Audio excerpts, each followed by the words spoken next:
విశ్వాసం గెలిచిన క్షణం. ప్రియ స్నేహితులారా, మీ అందరికీ శుభవచనం. కీర్తనల గ్రంథం 113వ అధ్యాయము 8వ వచనం. ఆయన నేల నుండి దరిద్రులను లేవనెత్తువాడు, పెంటకుప్ప మీద నుండి బీదలను పైకెత్తువాడు. ప్రధానులతో, తన ప్రజల ప్రధానులతో వారిని కూర్చుండబెట్టును. స్నేహిత, మనిషి ఎవరిని ఎలా చూస్తాడో మనకు బాగా తెలుసు.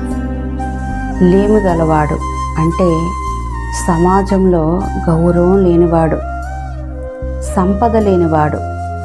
కొన్నిసార్లు మనమే చూసి పనికిరానివాడు అని అనుకుంటాం. కానీ దేవుని దృష్టి మన దృష్టికి విరుద్ధంగా ఉంటుంది. మనుషులు ఎగతాళి చేసే స్థితి, అదే దేవుడు లేపే స్థానం అవుతుంది. యోసేపు తన అన్నల చేతిలో బావిలో పడ్డాడు, బానిసగా అమ్మబడ్డాడు, జైలులో బంధించబడ్డాడు.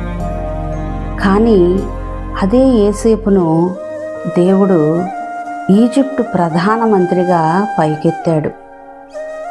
దావీదు ఒక గొర్రెల కాపరి, బాలుడు, సింహాసనానికి తగినవాడని ఎవ్వరూ అనుకోలేదు. కానీ దేవుడు అతన్ని ఇశ్రాయేలు రాజుగా నిలిపాడు. లేమి, పేదరికం, అవమానం ఇవి మన జీవితానికి ముగింపు కాదు. ఇవి దేవుడు గౌరవానికి నడిపించే మెట్లు. ఒక వాడుకల లేని పాత కుర్చీని గుంటలో పడేశారు. అందరూ ఇది పనికిరాదు అని వెళ్ళిపోయారు. కానీ ఒక వడ్రంగి దానిని తీసుకున్నాడు, శుభ్రం చేసి మళ్ళీ చెక్కి మెరుగుపెట్టి దానిని విలువైన సింహాసనంలా మార్చాడు. అలాగే మనల్ని సమాజం తక్కువ చేసి చూసినా దేవుడు తన చేతిలోనికి తీసుకొని మన జీవితాన్ని గౌరవముగా మార్చగలడు.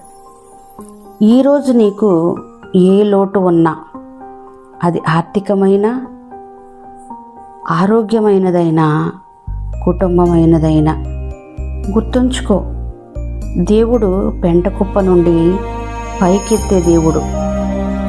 ఆయన లేపితే ఎవ్వరూ ఆపలేరు.